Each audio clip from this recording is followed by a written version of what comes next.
नीतीश कुमार लोकसभा चुनाव 2024 से ठीक पहले पाला बदलकर एनडीए में फिर से लौट आए थे और तभी से बार बार मौका देकर दोहराते आ रहे हैं।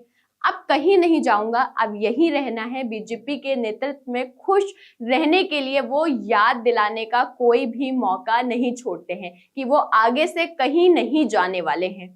चाहे वो प्रधानमंत्री नरेंद्र मोदी से मुलाकात का मौका हो, कोई सार्वजनिक समारोह हो, नीतीश कुमार सरेआम बताते रहते हैं कि महागठबंधन में जाना उनकी गलती थी, आगे से वो कभी ये गलती नहीं करेंगे, यानी बीजेपी के साथ ही एनडीए में बने रहेंगे। लेकिन सवाल ये है कि नीतीश कुमार के अब भी महागठबंधन में जाने का स्कोप बचा है या नहीं। बता दें कि अब तक लालू यादव नरम रुख अपनाए हुए थे, ये बोलकर कि दरवाजा हमेशा खुला है। वो ये संदेश देने की कोशिश कर रहे थे कि नीतीश कुमार कभी भी एनडीए छोड़ सकते हैं क्योंकि ये उनकी फितरत का हिस्सा है। लेकिन हाल फिलहाल में दो घटनाएं ऐसी हुई हैं जिनसे साफ होता हुआ नजर आ रहा है कि मुस्लिम समुदाय का नीतीश कुमार से मोह भंग हो चुका है और लालू यादव इस मुद्दे को खूब हवा दे रहे हैं, जिसमें साफ होता है कि मुस्लिम समुदाय का नीतीश कुमार से मोह भंग हो चुका है और लालू यादव इस मौके को खूब हवा दे रहे हैं।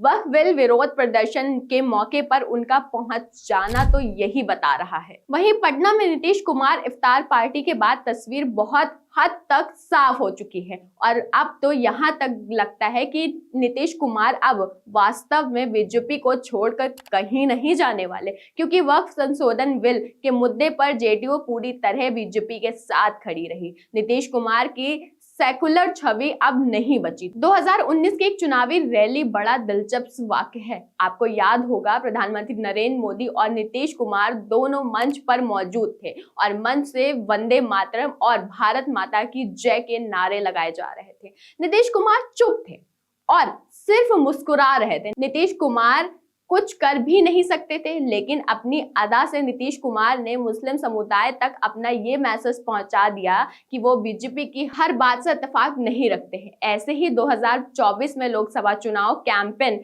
के दौरान उनके हाथ में बीजेपी की सिंबल कमल का फूल पकड़ा दिया गया था। थोड़ी देर तक तो वो थामे रहे, लेकिन बाद में कुछ समझ नहीं आया तो हाथ से छोड़ दिए। अपनी तरफ से नीतीश कुमार ने बीजेपी के साथ गठबंधन में रहते हुए भी उसके हिंदुत्व के कोर एजेंडे से खुद को अलग रखा था, लेकिन 3 तलाक, धारा 370 जैसे मुद्दे पर मजबूरन उनको बीजेपी का साथ देना पड़ा था। यूसीसी और सीएए के जैसे मुद्दे जरूर ऐसे हैं जिन पर नीतीश कुमार की तरफ से सपोर्ट करने जैसी बात नहीं हुई है, लेकिन जिस तरह वो केंद्र के बीजेपी सरकार को समर्थन दे रहे हैं, बहुत कुछ रहने को रहा भी नहीं है। यही सब कारण है कि मुस्लिम समुदाय का नीतीश कुमार से मोह भंग होता गया है और अब तो वक्फ संशोधन बिल को लेकर तो मुस्लिम संगठन की नाराजगी भी सामने आ चुकी है। ये पहला मौका था जब नीतीश कुमार की इफ्तार दावत का मुस्लिम समुदाय ने इस तरीके से विरोध किया। All Indian Muslim personal law board और इफ्तार शायरा सहित 7 मुस्लिम संगठनों ने नीतीश कुमार की इफ्तारी दावत का बहिष्कार किया।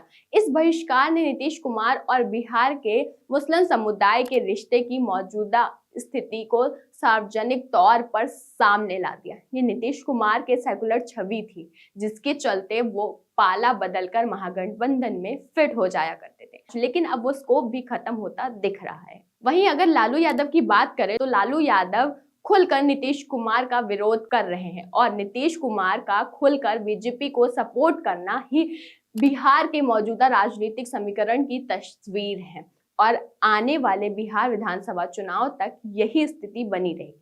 और ऐसे में नीतीश कुमार के लिए अब कहीं नहीं जाने के अलावा कोई और ऑप्शन है भी नहीं। फिलहाल इस खबर में बस इतना ही। ऐसी खबरों के लिए देखते रहिए MF न्यूज।